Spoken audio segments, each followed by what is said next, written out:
नमस्कार। आज हम शांति स्वरूप बौद्ध द्वारा रचित बाबा साहेब डॉक्टर अंबेडकर जीवनी के बारे में जानकारी हासिल करेंगे। इससे पहले लेखक परिचय। शांति स्वरूप बौद्ध जी का जन्म 2 अक्टूबर 1949 ईस्वी में फराशखाना पुरानी दिल्ली में हुआ। आपकी माता भुरिया देवी तथा पिता परिनिब्बुत लाल हरिश्चंद्र मौर्य थे। आप जन्मजात प्रतिभाशाली होने के साथ ही बौद्ध धर्म पर भारतवर्ष के लगभग सभी प्रमुख नगरों में दम प्रवचन दिया है। आपने विशेष रूप से ऑस्ट्रेलिया, इंग्लैंड, फ्रांस आदि देशों की दम यात्रा की है। 21 वर्ष की सेवा काल के पश्चात आप सरकारी नौकरी को ठुकराकर सांस्कृतिक, साहित्यिक, सामाजिक सुधार की क्रांति के लिए समर्पित हैं। आपकी सामाजिक एवं साहित्यिक सेवाओं के लिए अनेक संस्थाओं ने सम्मानित किया है। आपकी महत्वपूर्ण रचनाएं इस तरह है: महाबोधि, राहुल सांकृत्यायन, बोध गया, सारनाथ, भीम जीवनी, अशोक, भगवान बुद्ध, महात्मा ज्योतिराव फुले आदि। अभी हम देख लेते हैं इस जीवनी से संबंधित। प्रस्तुत जीवनी में डॉक्टर भीमराव अंबेडकर के संघर्षपूर्ण जीवन का सजीव एवं मार्मिक चित्रण है। उन्होंने जीवन की कठिन परिस्थितियों से जूझते हुए अपनी शिक्षा पूरी की। वंचित एवं पीड़ित समाज को जागरूक करना एवं उनके अधिकारों के प्रति सचेत करना ही उनके जीवन का मूल ध्येय रहा। अंबेडकर के मूल मंत्र शिक्षा, संगठन एवं संघर्ष से विद्यार्थियों को भलीभांति परिचित कराने के उद्देश्य से इस जीवनी को संकलित किया गया है। अभी हम देख लेते हैं इस जीवनी के बारे में, या नहीं तो डॉक्टर अंबेडकर जी के जन्म से संबंधित, शिक्षा से संबंधित, जिस तरह इन्होंने जो अपनी शिक्षा हासिल करते वक्त कठिनाइयों का जो सामना करना पड़ा, ये सारा जो विचार इस जीवनी के जो साथ ही हमें मिलेगा। चलिए शुरू करते हैं। महापुरुष राजमहलों में ही नहीं बल्कि खेत खलिहानों में भी जन्म लेते हैं। ऊंची जातियों में ही नहीं, वे कभी कभी निम्न जाति में भी पैदा होते हैं। इस बात को अच्छी तरह समझने के लिए हमें डॉक्टर BR अंबेडकर के जीवन चरित्र पर दृष्टि डालनी होगी। इनका जन्म 14 अप्रैल 1891 में रामजी सूबेदार के घर में माता भीमाबाई की कोख से हुआ था। यानी अभी हमें पता चलता है कि इनके पिताजी का नाम रामजी सूबेदार और माता का नाम भीमाबाई। उस समय रामजी सूबेदार महू नामक एक छावनी में सैनिक के पद पर काम करते थे। वे महाराष्ट्र की महार जाति से संबंध रखते थे, लेकिन महाराष्ट्र में महार जाति अछूत समझी जाती थी। इस कारण महरों को सामाजिक अत्याचार और तरह तरह के बहिष्कार झेलने पड़ते थे। जन्म के समय डॉक्टर अंबेडकर का नाम भीमराव रखा गया था। यानी अभी हमें पता चला है कि डॉक्टर अंबेडकर जी का पहला नाम था भीमराव, मगर परिवार वाले उन्हें भीवा कहकर पुकारते थे। भीवा को बचपन से ही छूत छात का कटु अनुभव सहन करना पड़ा। उन दिनों अछूतों के लिए ना ही वो मंदिर जाना था, और कोई की तरह जो पाठशाला हो वो भी दरवाजा, वो जो पाठशाला है उसके दरवाजे भी बंद थे। मगर सेना में इन सामाजिक नियमों की कठोरता में कुछ ढील थी। बहुत कठिनाई से ही सही, पर भीवा का सैनिक स्कूल में प्रवेश हो गया। प्रवेश तो हो गया, मगर सामाजिक भेदभाव और छूत छात ने भीवा का पीछा नहीं छोड़ा।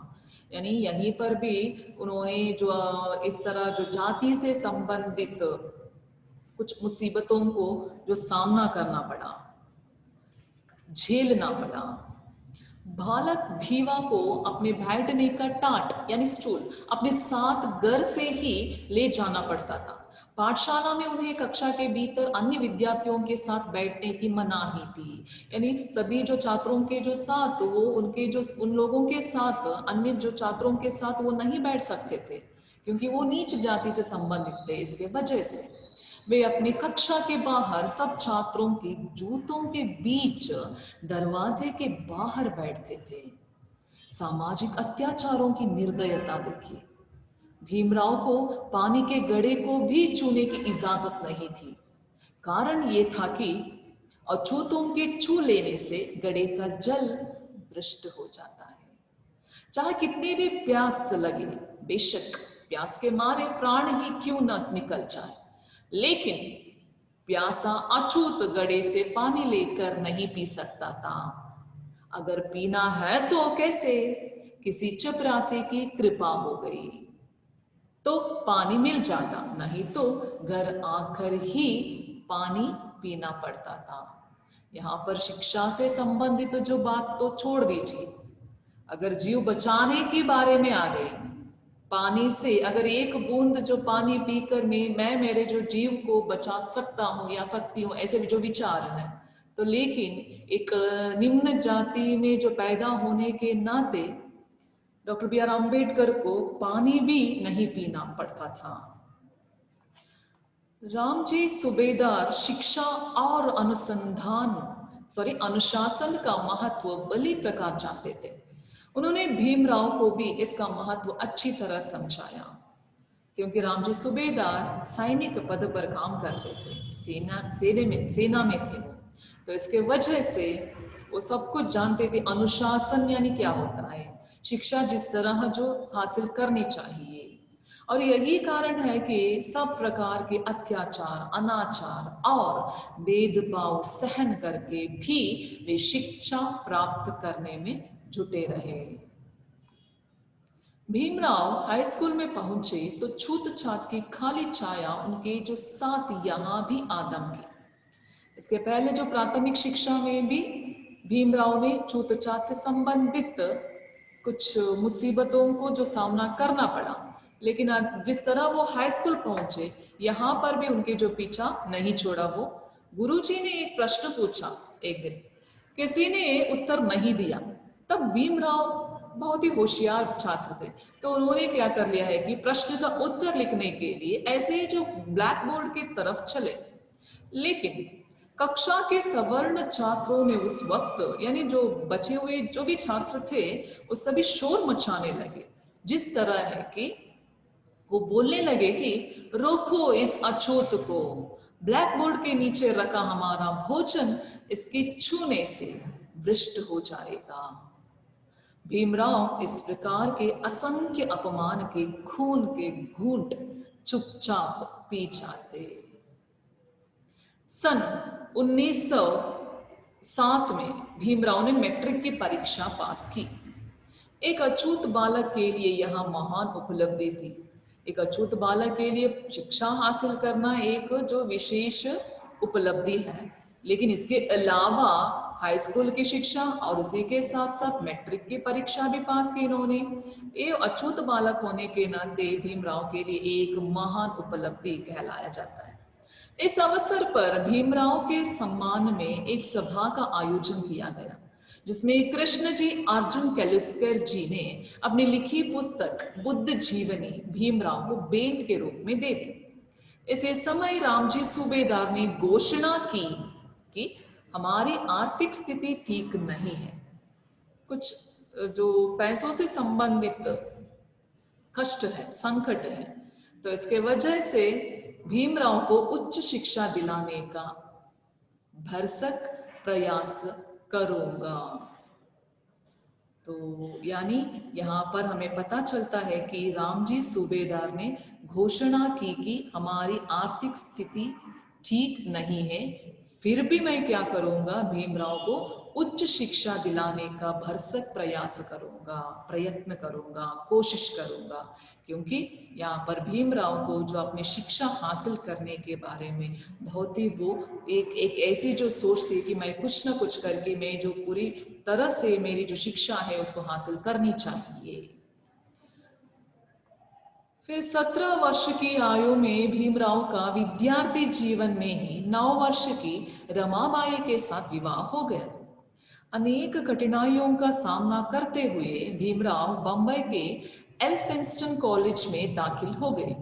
उस समय एक अछूत के लिए यह बहुत अनोखी बात थी, मगर रामजी सूबेदार भीमराव को और पढ़ाने में कठिनाई महसूस करने लगे। तो कलिस्कर गुरुजी भीमराव को बड़ौदा के महाराजा सयाजीराव गायकवाड़ जी के पास ले गए। भीमराव ने अपनी विद्वत्ता एवं बुद्धिमत्ता से महाराजा का दिल जीत लिया। महाराजा ने भीमराव की उच्च शिक्षा के लिए 25 रुपए मासिक छात्रवृत्ति यानी स्कॉलरशिप स्वीकृत कर दी। समाज की क्रूर जाति व्यवस्था उन्हें पग पग पर पीड़ा पहुंचाती रही। वे संस्कृत पढ़ाना चाहते थे, मगर अछूत होने के कारण उन्हें संस्कृत भाषा नहीं पढ़ने दी गई। दृढ़ इच्छा शक्ति के धनी भीमराव ने 1912 में अंग्रेजी और फारसी विषयों के साथ बंबई विश्वविद्यालय से बीए की परीक्षा पास की थी। वे बीए की परीक्षा पास करने वाले पहले महार थे। इससे पहले उन्होंने प्राथमिक शिक्षा, हाई स्कूल शिक्षा, फिर उसी के साथ साथ मैट्रिक की जो परीक्षा पास की, और इसके बाद ये भी कह रहे हैं कि बीए की परीक्षा हासिल पास करने वाले पहले जो महार थे वो है डॉक्टर B.R. अम्बेडकर। सन 1913 में अपने पिता की इच्छा के विरुद्ध भीमराव बड़ौदा स्टेट फोर्स में लेफ्टिनेंट भर्ती हो गए, क्योंकि उनके जो पिता नहीं चाहते थे कि वो लेफ्टिनेंट में भर्ती हो जाए। भीमराव के भर्ती के करीब 15 दिन बाद 2 फरवरी 1913 को उनके पिता रामजी सूबेदार की मृत्यु हो गई। भीमराव पर परिवार के दायित्व का भार बढ़ गया, मगर उनके मन में और भी ऊंची शिक्षा पाने की ललक बनी हुई थी। लेकिन उन्होंने हार नहीं माना। अभी भी अपने जो पिता की जो मृत्यु होने के बावजूद भी परिवार का सब कुछ जो दायित्व उनके जो ऊपर पड़ गया, फिर भी डॉक्टर भीमराव अंबेडकर जी ने हार नहीं माना और भी ऊंची शिक्षा पाने की जो एक चाह थी। इसी दौरान बड़ौदा रियासत की तरफ से मेधावी छात्रों को उच्च शिक्षा के लिए विदेश भेजे जाने की योजना के तहत भीमराव का चयन हो गया। अमेरिका में शिक्षा प्राप्त करने के बदले में भीमराव को एक शपथ पत्र पर हस्ताक्षर करने पड़े, जिसके अनुसार शिक्षा प्राप्त करके बड़ौदा रियासत में सेवा करनी थी।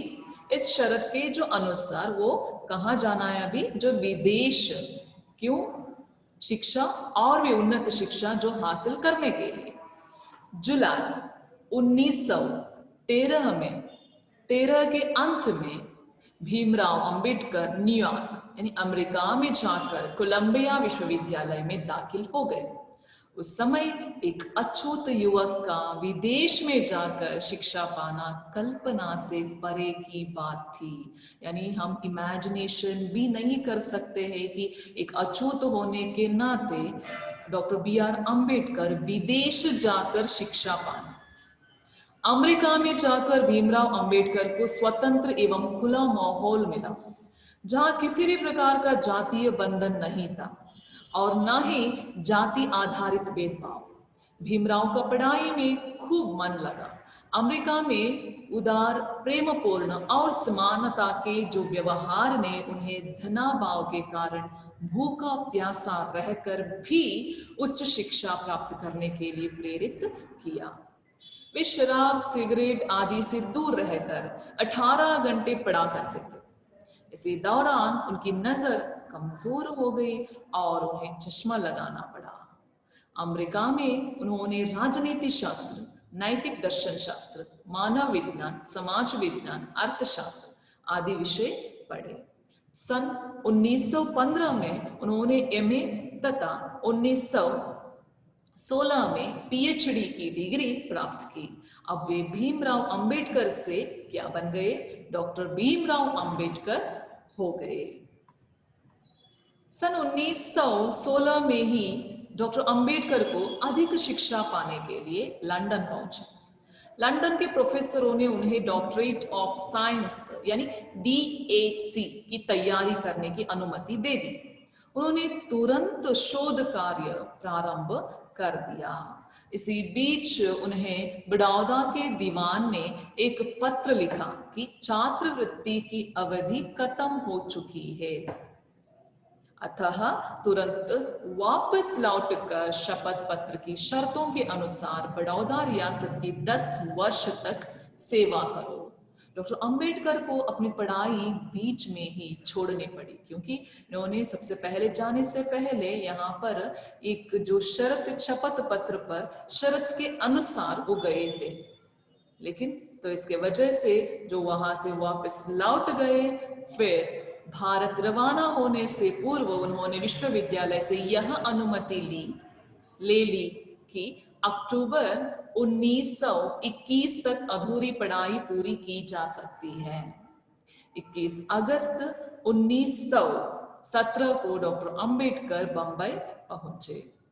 बड़ौदा रियासत की शर्त के अनुसार डॉक्टर अंबेडकर ने सैन्य सचिव के पद पर कार्य करना शुरू किया, मगर इतने उदार महाराजा की बड़ौदा नगरी में संसार के एक महान विद्वान को छूत छात की दूषित भावना के कारण रहने के लिए कोई मकान नहीं मिला, क्योंकि यहाँ पर भी जो जाति से संबंधित निंदा फिर से शुरू हो गई, क्योंकि वो भारत वापस आ गए। तो यहाँ पर फिर से उच्च जाति नीच जाति करके जो भेदभाव की जो भावनाएं फिर से चालू हो गई। इसीलिए उन्होंने क्या किया है कि जो रहने के लिए एक मकान भी नहीं मिल रहे हैं, तो इसके वजह से नाम बदलकर एक पारसी धर्मशाला में रहने लगे। मगर पारसियों को जब उनकी जाति का पता चला, एक ना एक दिन जो सच्चाई सभी की जो सामने आ गए, तो उन्होंने भी डॉक्टर अंबेडकर को अपमानित करके खदेड़ दिया। कितना मजबूत रहा होगा डॉक्टर अंबेडकर का जिगर, जो इतने जुल्म सहकर भी प्रगति पथ पर अग्रसर होते रहे।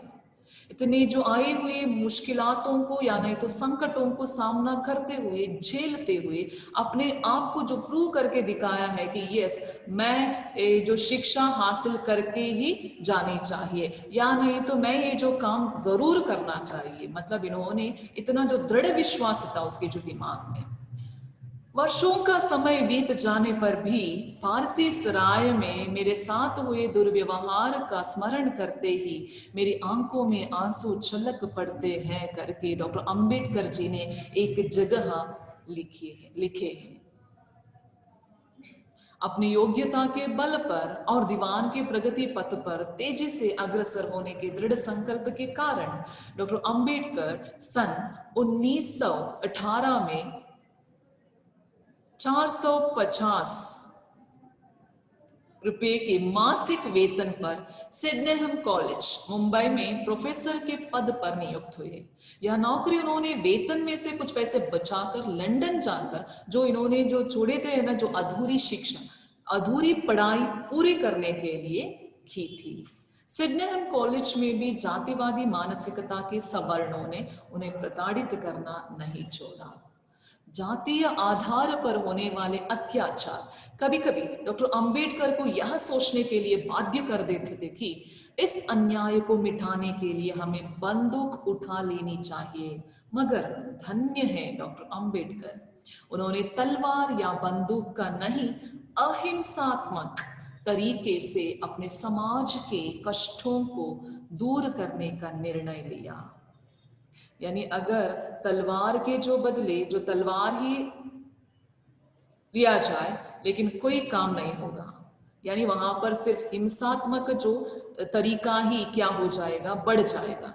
लेकिन यहाँ पर एक अद्भुत जो कदम उठाए डॉक्टर भीमराव अंबेडकर जी ने, उन्होंने तलवार या बंदूक का नहीं बल्कि अहिंसात्मक तरीके से इस समाज के कष्टों को दूर करने का निर्णय लिया। अब उन्होंने अपने लिए या अपने बीवी बच्चों के लिए नहीं बल्कि सदियों से पीड़ित समाज की पीड़ा दूर करने का बीड़ा उठाया। अपने परिवार के बारे में उन्होंने नहीं सोचा, बल्कि जिन लोगों ने इस तरह जो जाति से संबंधित निंदा जो सहते जा रहे हैं, उन लोगों की जो समस्याओं को दूर करने के बारे में उन्होंने सोचा। उन्होंने वंचित एवं पीड़ित समाज को जागरूक करना प्रारंभ किया। इस दिशा में सर्वप्रथम उन्होंने मूक नायक यानी गूंगों का नेता नामक समाचार पत्र आरंभ किया। इस कार्य में कोल्हापुर के महाराजा शाहूजी महाराजा ने भी उनकी सहायता की। डॉक्टर अंबेडकर ने प्रोफेसर की नौकरी करते समय जो पैसे कमाए, उनमें से कुछ कर्जे के पैसे मिलाकर वे दोबारा अपनी अधूरी पढ़ाई को पूरा करने के लिए सन 1920 में फिर लंदन चले गए। वहां पर संघर्षपूर्ण अध्ययन के बल पर उन्होंने सन 1921 में ब्रिटिश भारत में साम्राज्य पूंजी का प्रादेशिक विकेंद्रीकरण विषय पर शोध कार्य पूरा करके मास्टर ऑफ साइंस की डिग्री प्राप्त की। अभी तक हमने जो देखा, उन्होंने पीएचडी की जो पदवी हासिल की, अभी जो फिर से अधूरी पढ़ाई को जो पूरा करने के लिए लंदन वापस चले गए, फिर बाद में वहां जाके उन्होंने एक शोध कार्य पूरा करके मास्टर ऑफ साइंस की डिग्री प्राप्त की। सन 1923 में doctor Bhimrao Ambedkar MA, PhD, MSc, DSC और बार एट लॉ बनकर बंबई आए। लंदन से लौटकर उन्होंने बैरिस्टर बनकर वकालत करने का निश्चय किया। इसी के साथ उन्होंने अपनी योग्यता के बल पर समाज कल्याण के कार्य को आगे बढ़ाने के उद्देश्य से बहिष्कृत हितकारिणी सभा का गठन किया। सन 1924 में उन्होंने समता सैनिक दल की स्थापना की। 24 जनवरी 1924 को बंबई विधान परिषद में डॉक्टर अंबेडकर ने बजट भाषण प्रस्तुत किया। उन्होंने बंबई विधान परिषद का सदस्य रहते हुए जन कल्याण के बहुत से कार्य किए। इसी बीच में उन्हें पता चला कि महाड़ नामक स्थान पर हिंदुओं के धर्म स्थानों को व तालाब पर कुत्ते, बिल्ली, गाय, भैंस व गधे, सुअर तो पानी पी सकते हैं। जानवर होने के नाते वो पानी पी सकते हैं, लेकिन एक अछूत व्यक्ति वहां के जो पानी बिल्कुल नहीं पी सकता। ये बात पता चला डॉक्टर बी.आर. अंबेडकर को। यह तो जातीय भेदभाव की पराकाष्ठा थी। डॉक्टर अंबेडकर जानते थे कि स्वतंत्रता व अधिकार भीख में नहीं मिलते, इन्हें पाने के लिए तो सिर कटवाने पड़ते हैं। डॉक्टर अंबेडकर ने अछूतों को संगठित किया और 19 से 20 मार्च 1927 को महाड़ में एक विशाल सभा का आयोजन किया। संसार के मानव इतिहास की यह ऐसी घटना थी, शायद ही कोई विदेशी विश्वास करेगा कि भारत के अछूतों को अपनी जान खतरे में डालकर पानी पीने के लिए संघर्ष करना पड़ा था। कोई भी भरोसा नहीं रख सकते हैं कि यहाँ पर सिर्फ अपनी जान को जो खतरे में डालकर लोग पानी पीने के लिए संघर्ष कर रहे हैं, लेकिन ऐसा ही हुआ था जो हमारे भारत देश में। इस संघर्ष में डॉक्टर अंबेडकर को सफलता मिली और इस घटना की सफलता के साथ डॉक्टर अंबेडकर अछूतों के ईमानदार नेता के रूप में स्थापित हुए। भारत की भावी शासन प्रणाली व संविधान के बारे में रूपरेखा तय करने के लिए ब्रिटिश सम्राट ने एक गोलमेज सम्मेलन लंदन में आयोजित किया। इस सम्मेलन में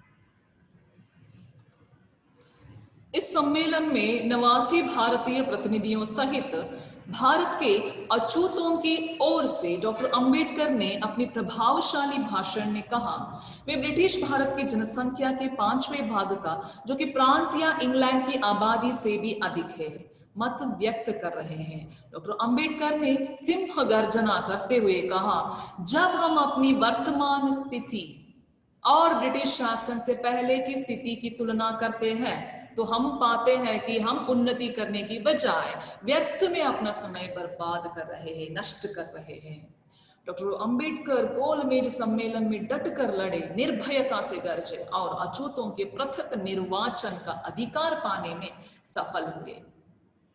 गांधी जी सहित हिंदू नेताओं ने लिखित में पूना पैक्ट नाम का एक समझौता किया, जिसके तहत अछूतों की प्रगति के लिए नौकरियों में और शिक्षा के क्षेत्र में आरक्षण की व्यवस्था की गई। 27 मई 1935 को उनकी पत्नी रमाबाई का देहांत हो गया। उन्होंने बहुत दुख माना और भगवा वस्त्र पहनकर संन्यास लेने का निर्णय कर लिया। भगवा वस्त्र यानी जो साधु संत लोग जो पहनते हैं वो पोशाक। मगर परिवार के बड़ों और मित्रों के समझाने बुझाने पर उन्होंने भगवा वस्त्र त्याग कर समाज कल्याण के लिए संघर्ष की राह पकड़ने का निर्णय लिया। इस समय भगवा वस्त्र धारण करने के कारण लोगों ने उन्हें बाबा साहेब कहना प्रारंभ कर दिया। बाबा साहेब गजब के पुस्तक प्रेमी थे। पुस्तकों को वे अपनी पत्नी और बच्चों से भी अधिक मानते थे। उनका पुस्तकालय किसी के भी व्यक्तिगत पुस्तकालय से बहुत विशाल था, बहुत बड़ा था। बाबा साहेब की विद्वता और योग्यता से प्रभावित होकर भारत के गवर्नर ने उन्हें सन 1942 में अपने मंत्रिमंडल में श्रम मंत्री का पद सौंपा। जब भारतवर्ष के स्वतंत्र होने की बात आई तो अंग्रेजों ने यह सुनिश्चित करना चाहा कि हमारी शासन व्यवस्था किस और कैसे संविधान के अधीन चलेगी। देश में संविधान बनाने वाला उनसे योग्य कोई था नहीं, अतः भारत के संविधान निर्माण के लिए उन्हें मसौदा समिति का अध्यक्ष चुना गया। उन्हीं के द्वारा हमारा संविधान लिखा गया। संविधान पूरा होने पर भारत के प्रथम राष्ट्रपति यानी डॉक्टर राजेंद्र प्रसाद जी ने कहा था, डॉक्टर अंबेडकर को संविधान मसौदा समिति का अध्यक्ष बनाने से अधिक अच्छा कार्य हम नहीं कर पाए। डॉक्टर बाबा साहेब डॉक्टर अंबेडकर को भारतीय संविधान का जनक भी माना जाता है। स्वतंत्र भारत में उन्हें नेहरू मंत्रिमंडल में कानून मंत्री बनाया गया। कानून मंत्री के रूप में उन्होंने अनेक अनूठे कार्य किए। 14 अक्टूबर 1956 को उन्होंने अपने 5 लाख अनुयायियों के साथ भंते चंद्रमणि महातेरों के हाथों बौद्ध धर्म की दीक्षा ली। वे बौद्ध बन गए। 6 दिसंबर 1956 को बाबा साहेब का परिनिर्वाण हुआ, यानी देहांत हो गया, चिरनिद्रा में चले गए। दलितों के मसीहा एवं भारतीय संविधान के निर्माता डॉक्टर अंबेडकर, भीमराव अंबेडकर को मरणोपरांत यानी मरण के बाद भारत रत्न के सर्वोच्च सम्मान से विभूषित किए जाने पर देश में सर्वत्र हर्ष और संतोष प्रकट किया गया। धन्यवाद।